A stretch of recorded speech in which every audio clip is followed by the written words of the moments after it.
Urusei Ranma, a fanfiction by Koronai Ryu and Vegeta's Rage Broke. Disclaimer.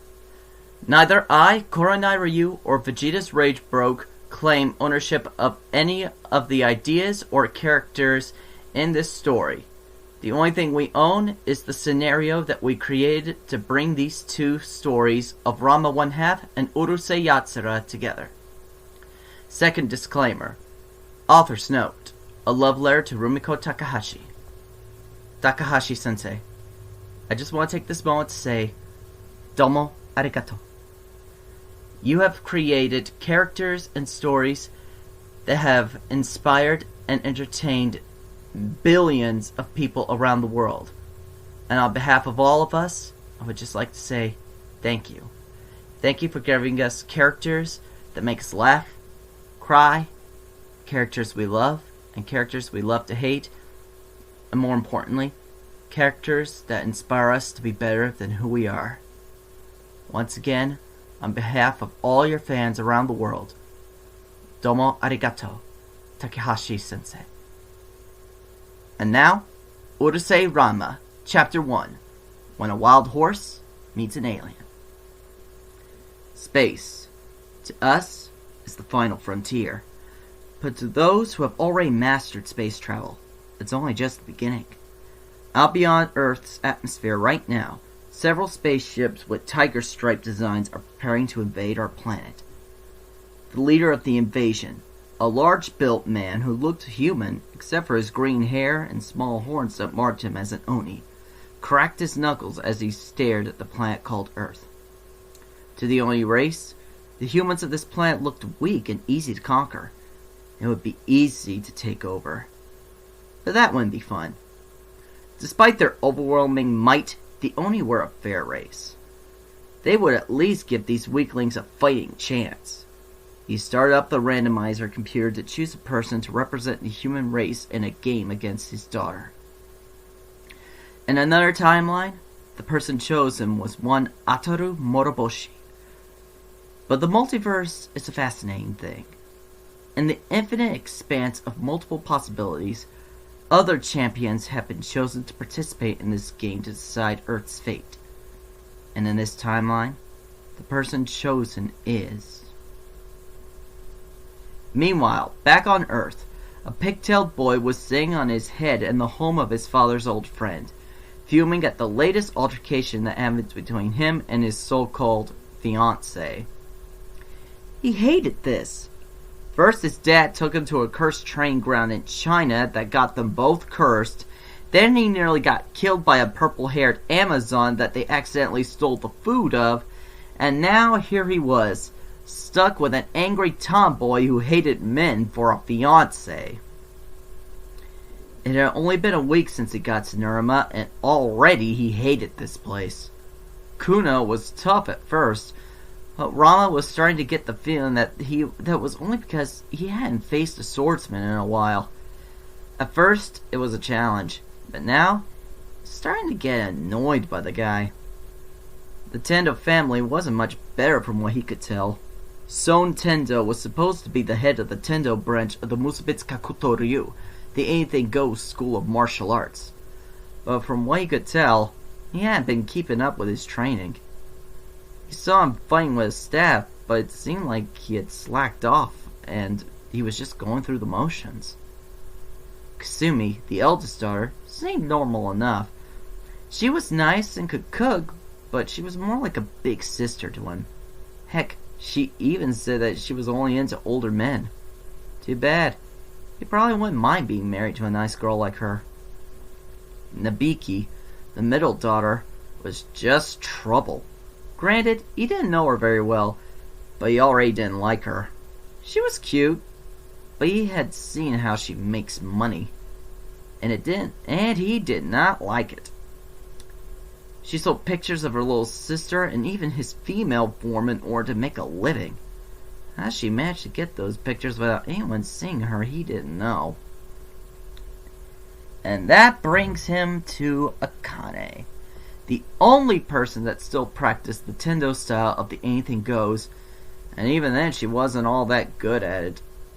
Yes, she had some skill, but it looked as if her train was stopped halfway through. While she was good, she was nowhere near his level. She thought she was better than she actually was, and no one bothered to knock sense into her. He tried to give her some pointers, but she just didn't want to listen to him. He took a deep breath and sighed. She wouldn't be so bad, she would just learn to cool off. But what really pissed Ranma off was the fact that he had absolutely no say in anything. He was basically shoved onto Akane by her two sisters and the two fathers, theirs and his, and they wouldn't even let him have a say in the matter. He didn't even want to get married. He was only 16 for crying out loud. And didn't arranged marriages go out of style decades or even centuries ago? He sighed. Maybe it was time to do some of that meditation stuff he was taught by a few of the masters that he trained with while he and his dad were on the road. He twisted his body into a normal sitting position, closed his eyes, and began to focus on his breathing, taking deep breaths and exhaling, trying to force all these troubling thoughts out of his head. But as Ranma tried to clear his head, a noise from outside caused attention. He cracked his right eye open and looked over to the opposite wall. He heard what sounded like sirens and cars pulling up to the dojo. He got up and walked over to the door, peeked out, and he was bombarded by men in black suits and members of the press. Huh? Ranma said as everybody tried to ask him questions all at once. Before Ranma could think of something, he was grabbed by one of the guys in black and pulled out of the dojo and towards the Tendo house. Hey! What the heck's going on? Ranma said as he was shoved into the house and ended up sitting right beside his dad, Son, Akane, Nabiki, and Kasumi. Hey guys, what's going on here? Ranma asked. Akane shrugged. Beats me, she said. These guys say they're with the government, that they want to speak to you, Kasumi said. Nabiki looked between Ranma and his father. So, what did the two of you freeloaders do, huh? She asked. Ranma and Gemma both freaked at that. Don't look at me, Ranma said, turning to his father. Don't look at me. I haven't done anything, Gemma protested. Ranma, Akane, and Nabiki all huffed at that. Yeah, right, Ranma said. Liked we buy that, Nabiki said. So tried to come to Gemma's defense. Now, children, let's just see what these men have to say. I'm sure this is all a misunderstanding, he said with a nervous smile. Unfortunately for you, it's not a misunderstanding. Human! Came a thundering voice. All the members of the household turned and screamed in shock and horror as they all saw a tall, fat man in a tiger skin outfit, with green hair and horns on his head. He towered over all of them as he stomped over to them, and he cracked a big, goofy smile. Hello there, he said, seemingly genuinely happy. Ranma and the others all face-faulted at that. So, may I sit down? We have things to talk about, he said. This made Ranma and the others curious. Oh yeah? Like what, mister whoever you are? Ranma asked. The big man laughed. I guess you people don't know yet, huh? I was about to tell them, one of the black suit men said. He turned to the assembled people and cleared his throat. As of several hours ago, this man here, waves his hand to the green-haired giant, led an armada of spaceships into Earth's orbit. Spaceships! They all cried out. The man nodded. That's correct. This man is, in fact, an alien. Huh? They all cried. Wait, this dude's an actual alien? Ranma said in shock as he pointed to the green-haired man. He laughed at the young man's response. That's right, he said. And to clarify, my species is called by a name that you humans use to describe a race of demons here on Earth. We are called Oni. Oni?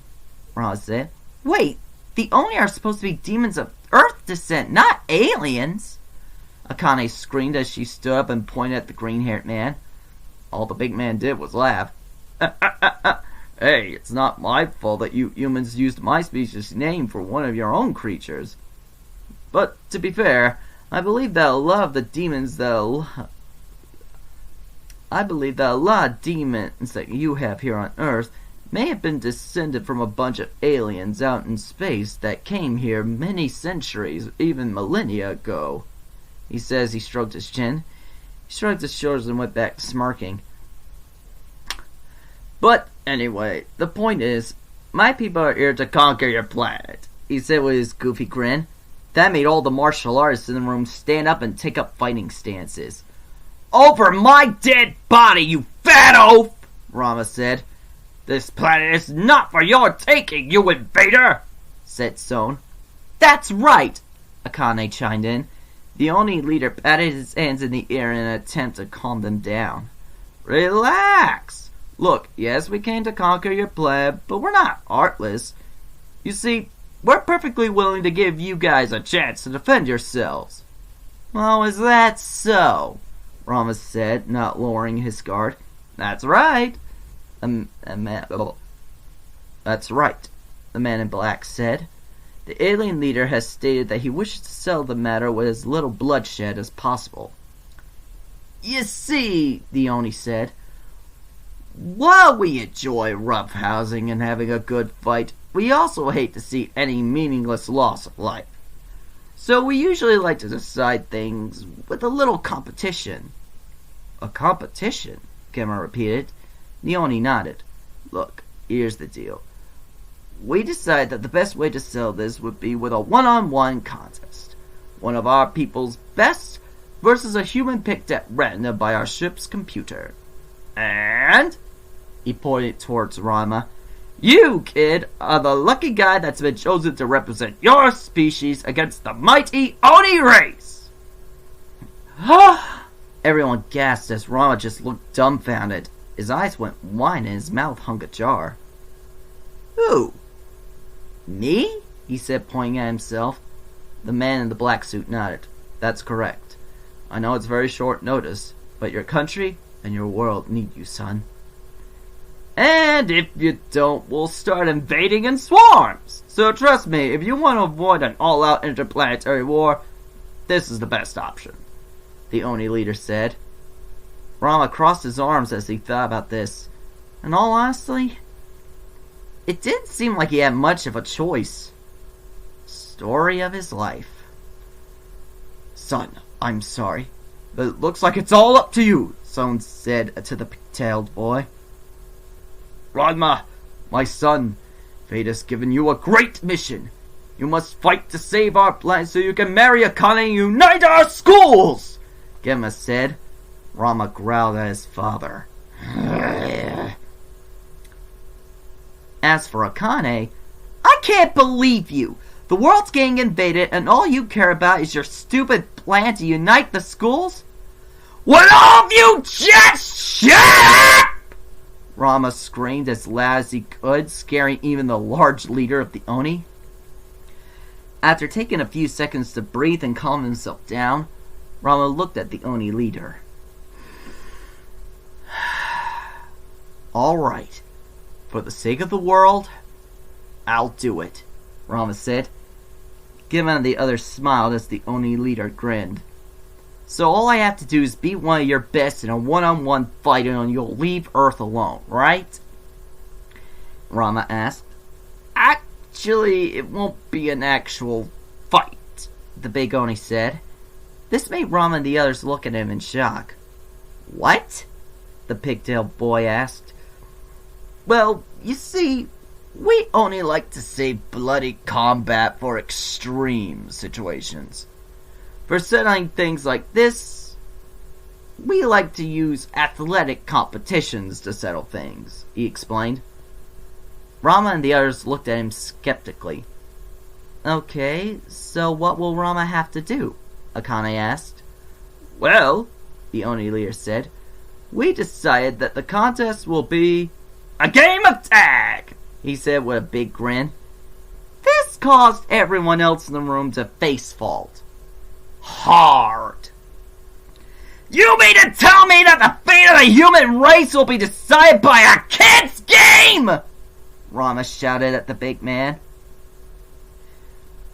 Hey, we had a big meeting and this is what we all decided on, he said. Ranma face-palmed and growled. Ugh. Well, it's too late now. So who am I supposed to play tag with? He asked. No sooner had he said that, bolts of lightning flashed in the sky outside. Ranma and the others were caught off guard by this, as they didn't expect a storm. As the lightning flashed outside, the Oni leader's grin grew bigger. Suddenly, one giant bolt of lightning struck in front of the Tendo home. Ranma, Genma, and the Tendos screamed and took a step back in shock as the bolt of lightning soon faded, revealing the form of a beautiful, young, curvaceous girl with long green hair, small yellow horns on her head, and she was wearing nothing but a tiger skin boots and a tiger skin bikini. Whoa, Ranma said as he blinked and his face started to turn red. Akane's was also turning red, but for a very different reason. She's a hot one, Abiki said. Oh my, I wonder if she's cold wearing only that, Kasumi said. The green-haired Oni girl flipped her hair as she took a stock of the humans in front of her. She looked at the boy in the sleeveless red shirt and blue pants. He matched the picture the computer generated, but she sighed. This was disappointing. She guessed she wouldn't have much fun with this one. So this black-haired kid is my opponent, huh? She asked in a haughty and cocky attitude. Ranma shook his head to clear it and gave the cute-looking alien girl a stern glare. Yeah, I am. So what of it? He asked in a defiant tone. She tossed her hair back and huffed.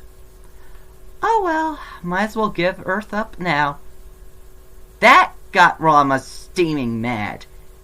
Did this chick not see him as a threat? Oh, now Ranma was taking this very seriously. He jumped and flipped over the people in front of him and landed in front of the alien beauty. What's that supposed to mean? Do you think you can take me that easily, you alien bimbo? He all but screamed at her. She glared back at the pigtailed human and growled, electric sparks arcing off her. Look, pretty boy, we only outclass you humans in every way. I hoped that I would get some athlete to have some fun with before we take over this planet and add it to our empire, but just taking some kid like you on won't be any fun for me. Ranma got right in her face and growled. Oh yeah? Well, guess what, hot stuff? I bet I can take you down no problem. The alien girl growled back at Ranma and bared her teeth. We'll see about that, pretty boy. She jumped back and crossed her arms on her small, but still sizable breasts. And my name is Lum Invader. You should at least know the name of the woman you lost your whole planet to. Not only that, but she's my daughter, the Oni leader said. Nani? Ranma exclaimed as he turned to face the large man. Your daughter? Of course. She's the best tag player our people have ever seen. Who better to see this victory for our people? He said with a genuine smile of pride. Ranma shook off his shock and glared at the giant of a man. So what? Big deal. I'll still be here and then you Oni better start packing, Ranma said. The Oni leader and his daughter, Lum, smirked at the martial artist, thinking that they still had their victory in the bag. That's the spirit, son, Son said. You tell them, Ranma. We'll show them the power of the anything goes school of martial arts, Gemma cried out. Ranma frowned at the two men. What's this we stuff? The young boy thought to himself. And I'll tell you what, I'll make this a little more fair for you. You'll have 10 days to beat my daughter, and all you have to do is touch her horns, the Oni leader said. Ranma turned to look at him. 10 days? You think it'll take me 10 days just to touch your daughter's horns? He asked, a little insulted. Consider it a handicap. You'll need it, he said. Ron turned to glare at him and then at Lum. I don't need no stinking handicap. Just watch, you'll see. I'll beat you in 1 day. Just watch. Bring it, pretty boy, Lum said as he and Ranma growled at each other. The next day, practically the whole country came out to see the showdown that would decide the fate of the planet. If they win, they're safe. But if they lose, it's either surrender or an all-out war. Those who couldn't come to see it in person watched on a live feed, praying that the young boy that fate had chosen would be able to save them all. Rama was in the center of a football stadium, stretching out his muscles so that he would be nice and loosened up. Out in the audience, Akane, Son, Nabiki, Kasumi, and Gemma were all watching from the front row. Akane and Kasumi were worried. Son and Gemma were clenching their hands and sweating with fear, not sure if Rama could actually pull this off. And as for Nabiki, she was touching up her makeup? Nabiki, what are you doing? Akane asked. Nabiki finished touching up her makeup and looked to her younger sister. Well, sis, just on the off chance that your fiancé Ranma loses this fight, I want to make sure that I can at least snag myself a decently rich Oni husband. That way, I can at least stay in the upper class. Nabiki's sisters and father looked at the girl with looks of shock and disgust. I can't believe we're related, Akane said. Mother would be disappointed in you, Nabiki, Kasumi chimed in. Seriously, Nabiki, you have that little faith in your future brother-in-law? Son said in horror. Nabiki just shrugged. Sorry guys, but I'm just being realistic. Back in the stadium, Rama stared at the bolt of lightning that signaled the arrival of his chosen opponent. Lum flipped her hair and smirked at the young man in front of her. She had to admit, he was kind of cute. In another time and place. Oh well. Well, ready to surrender, or do you really want to do this? She asked with a smirk. Rama smirked back at the alien beauty. You don't know me very well. I don't surrender, and I don't know the meaning of the word defeat, he said, getting into a stance. Lum bent her knees, also getting ready. Well then, let me teach you what it means, she said. Maybe when I win, I'll give you the chance to be one of my personal servants. Rama cracked his neck. Don't bother. You'll be off my planet before this day is even over. Are the contestants ready? Came the voice of the announcer. Both Rama and Lum nodded. Then, begin! No sooner had those words been said, Rama took off at breakneck speed and was in front of Lum before she could even blink. Lum gasped and jumped back. What the? She thought she took to the skies, flying like she was a bird with wings, barely avoiding Rama's swipe at her horns. What in the? Rama said, unknowingly mirroring Lum's thoughts. Lum flew in the air, panting for breath, surprised that she came so close to losing just as the contest got started. Hey! That's cheating! Akane screamed from the sidelines. The Oni leader, who decided to sit with the Tendos and Gemma, just chuckled. Not really when you think about it, he said. Almost all the Oni of our world can fly. It's much like how other species use their arms and legs. Think of it this way.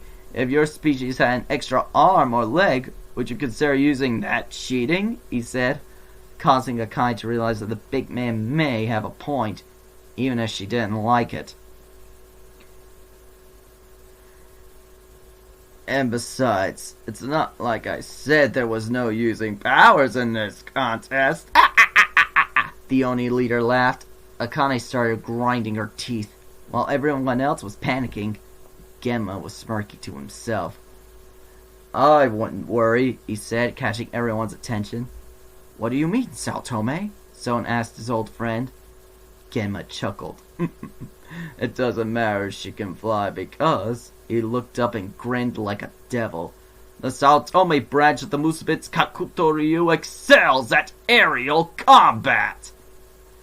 Back with the two contestants, Ranma recovered from his shock and glared at the flying girl. Hey! No one said anything about flying, you cheat! He said at the green-haired Oni. Lum chuckled haughtily at the boy. Sorry, pretty boy, but I told you we Oni were superior to you humans in every way, she said. She spun around in mid-air and spanked her bum. Get used to this view because that's all you're going to see for the next 10 days, she said. She started floating away. Ranma growled. That's what you think, he says. He jumped up right after Lum and managed to grab her ankles. Huh? Lum screamed as she felt herself being pulled down by Ranma. Going down! Ranma says. He yanked on Lum's legs and threw her back down to the ground. The whole stadium and most of the world watching gasped in shock at Ranma's incredible feat of jumping to such a height and managing to throw Lum back to the ground. Huh? How did he? Huh? How did he? Lum and the Oni leader both gasped as the Tendo family smiled at the sight. Genma just smiled and nodded his head. I told you. The Saotome anything goes school of martial arts is nearly unmatched in mid-air combat. In the earliest of training, we're trained to be as at home in the air as we are on the ground. He says. They watched Ranma grapple with Lum, who was trying to keep him from touching her horns. How the heck did you reach me? She says. She tried to fend off Ranma's hands. I'm a martial artist, and my style's main focus is on aerial combat! You may be able to fly, but in terms of skill in the air, I've got you beat! Now give me those horns! Ranma says. He tried to reach Lum's horns. She growled. This was not supposed to happen. She was an Oni. How could she be losing to a member of an inferior species? Well, she wasn't out of tricks yet. Oh no, you don't! She says. She started to flash different colors, and electricity zapped Ranma right on the spot. Ah! Ranma screamed in pain as the electrical blast hit him and blasted him off and away from Lum. Everyone watching gasped at the sight of their champion being zapped out of nowhere. What just happened? Kasumi asked in shock and horror. The Oni leader laughed. You humans aren't the only ones with cute tricks.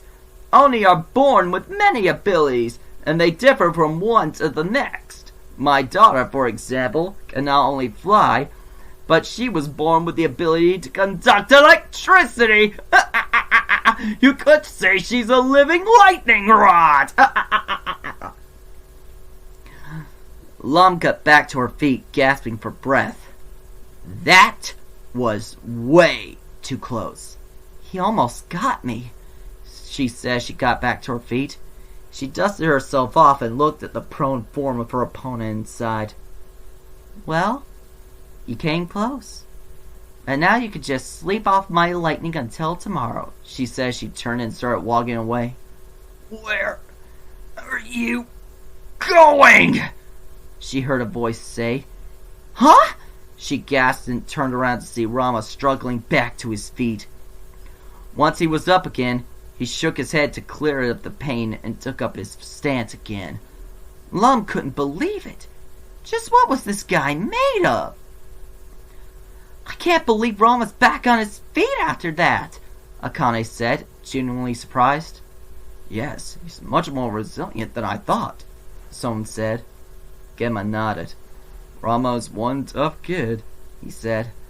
His stubbornness and never accept defeat is probably the only thing that's allowing him to keep going.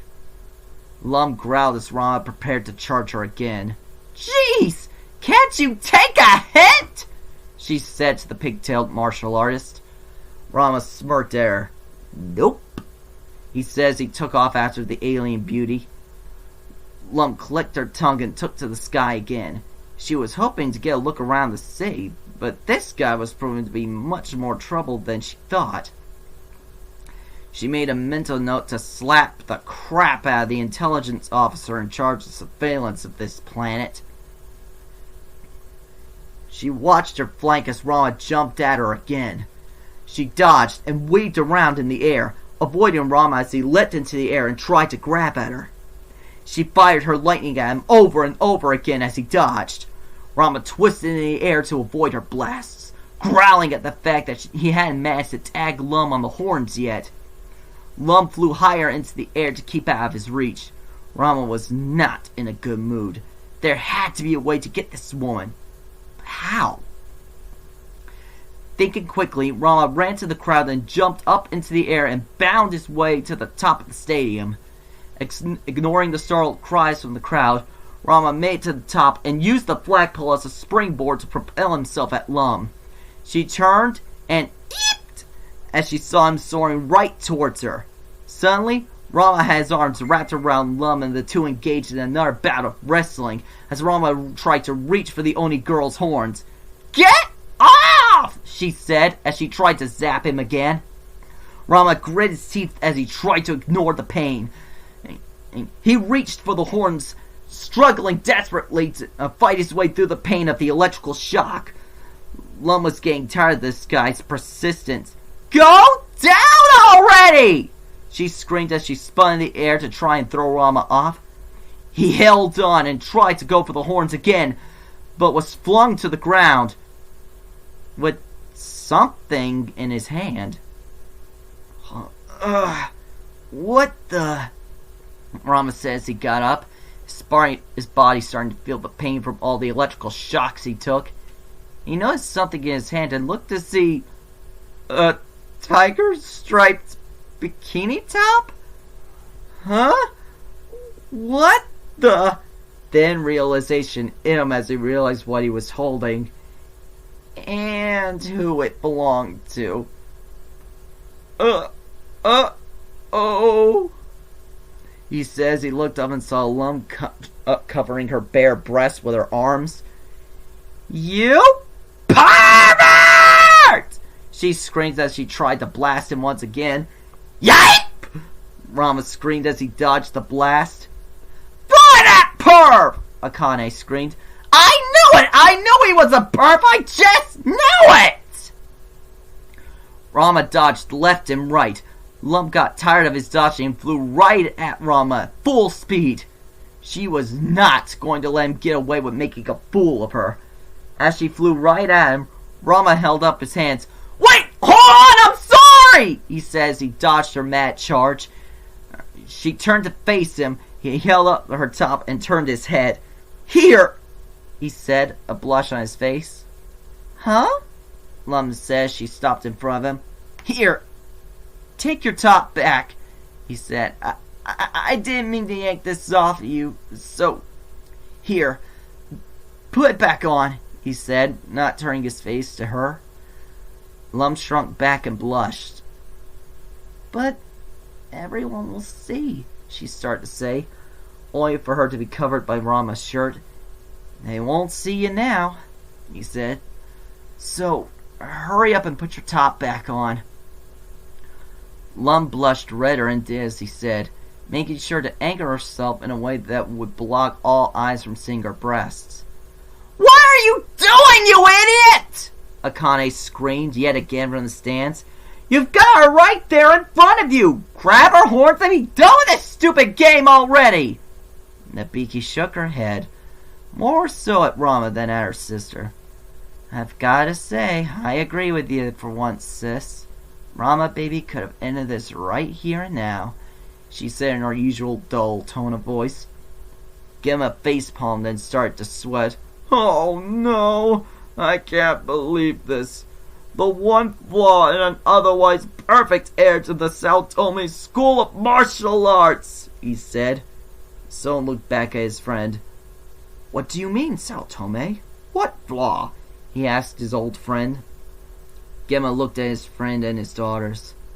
Well, as you know, the Anything Goes School of Martial Arts is founded on the principles of not only taking only what techniques work for you and throwing away what doesn't work for you, but also on the principle of winning a battle by any means necessary. And by that, I mean you must be willing to use even unhonorable tactics just to make sure you live to see another day.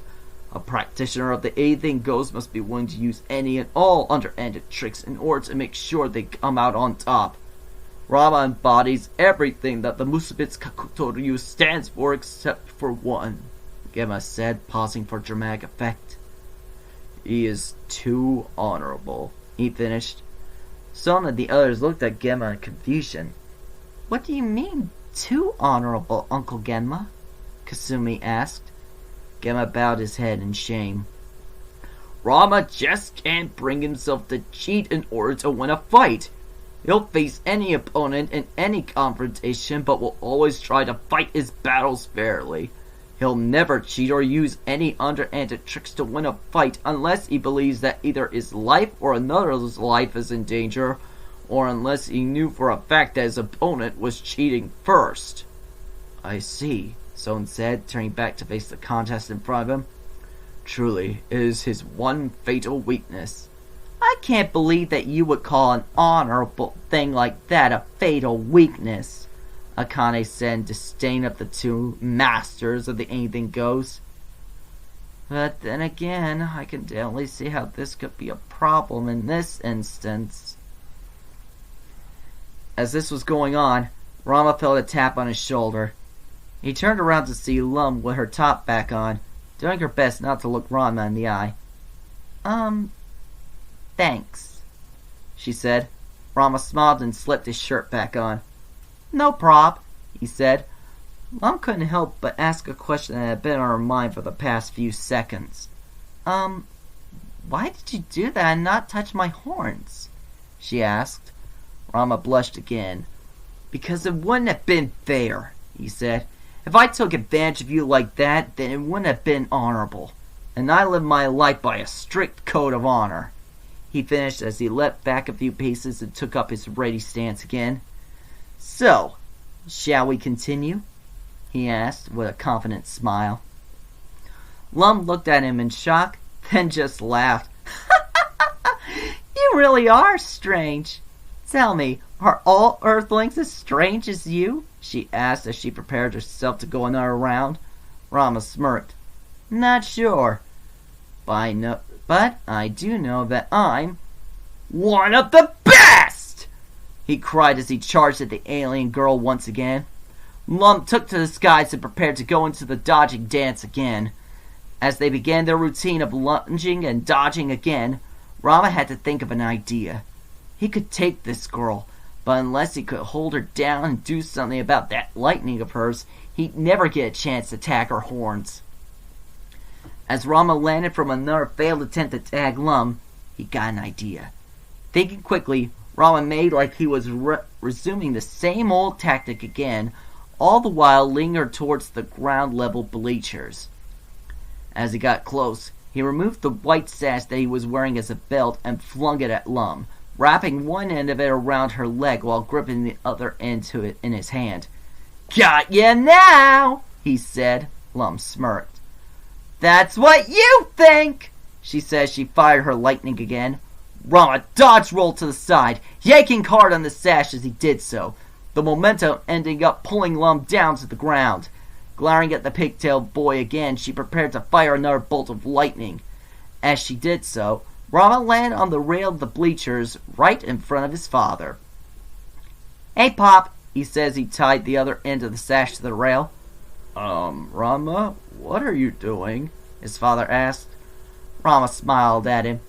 You'll see, he said as he turned around and made faces at Lum. Yeah, bet you can't hit me, he said, sticking his tongue out at the green-haired girl. Lum snarled and fired her lightning straight towards the pigtailed boy who was making fun of her, only for Ranma to jump out of the way at the last second, and the blast ended up zapping Genma.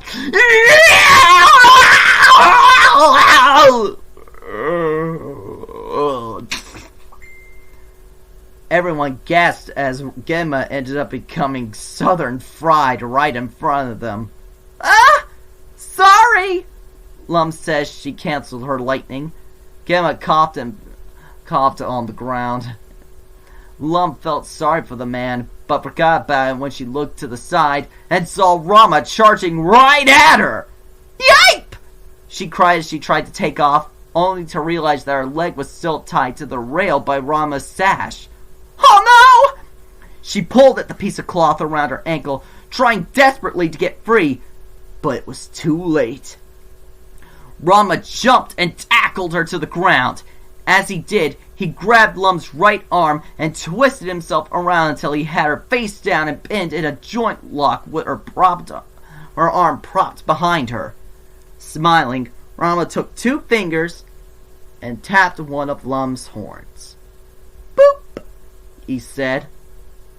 Lum was stunned. She lost. Into a human of all things. Silence.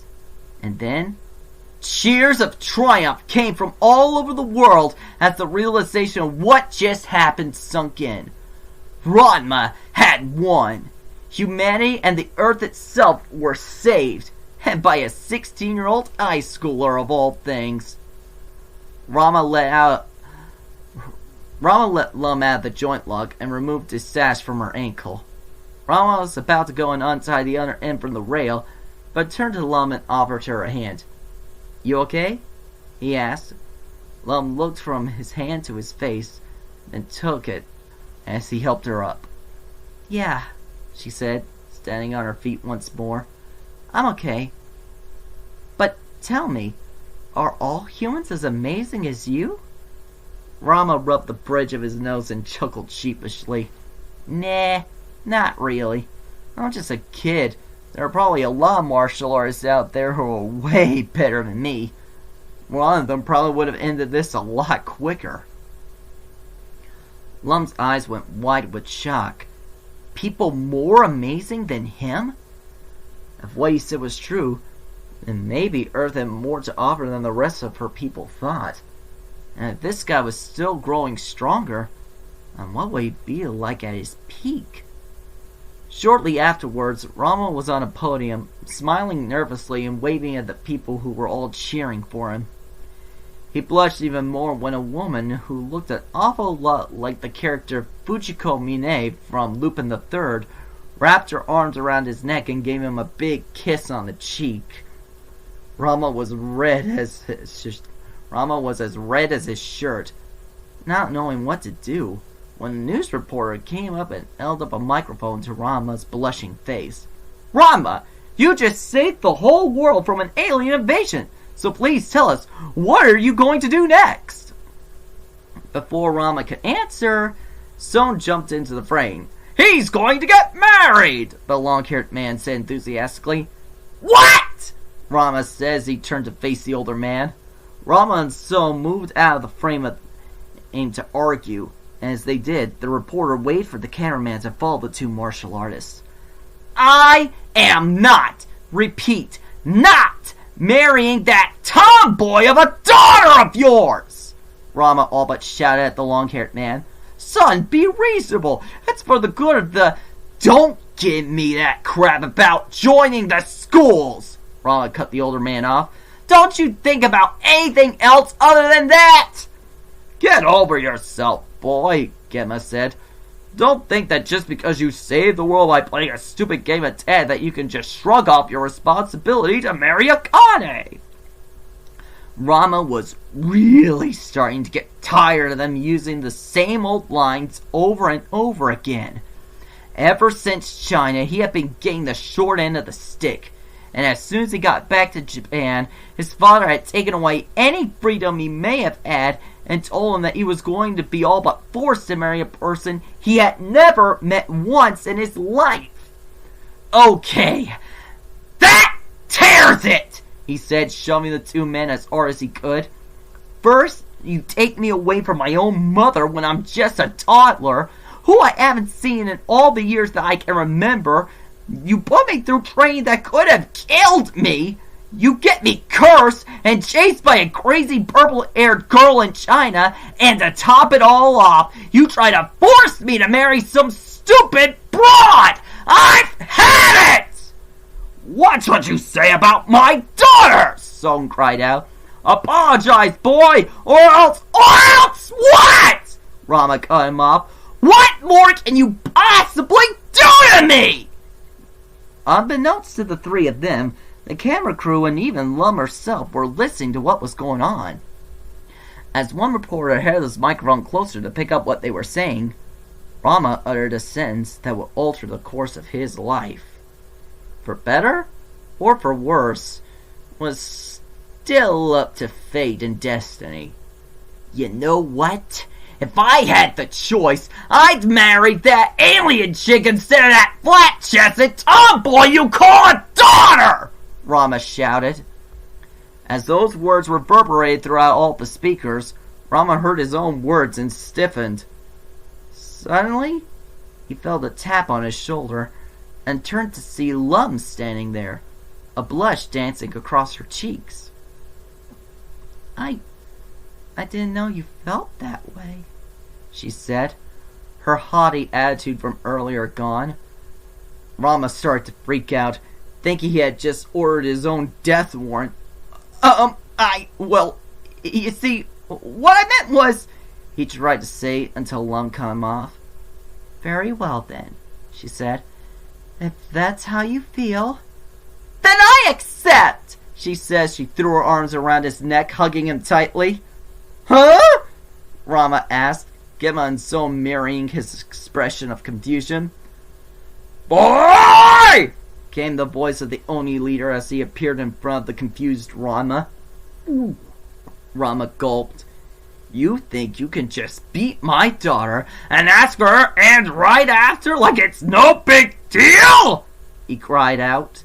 Ranma thought he was a dead man until the Oni leader started tearing up. Very well, he said. If that's what you want for your victory, then I give you my blessing, son-in-law! Son-in-law! Ranma and the others cried out. Even Akane, Kasumi, and the Biki were shocked. The reporter, however, smelled a big scoop. You heard it all right here, folks! Not only has Ranma Saotome saved the human race, but he has also just proposed marriage to the very alien girl that he defeated! And she accepts, Lum said with a big smile on her face. What? No, I didn't! Ranma said as he tried to pry the green-haired girl off of him. Akane stared slack-jawed at what had just happened. Ranma? Proposed to another girl? She felt hurt. Then she exploded in anger. Fine! If you really want to marry that alien bimbo, then go right ahead! She screamed as she stomped off. Ranma watched her go and turned back to the alien girl who thought he had hurt and proposed to her. Well, I guess it's official. Darling, she said with a smile as she kissed Ranma on the cheek. And Ranma just went brain dead. What the heck just happened? Meanwhile, in a house not too far away from the city of Nerima, a woman in her late 30s was watching her television with a mixture of feelings. Did my son really just propose to an alien?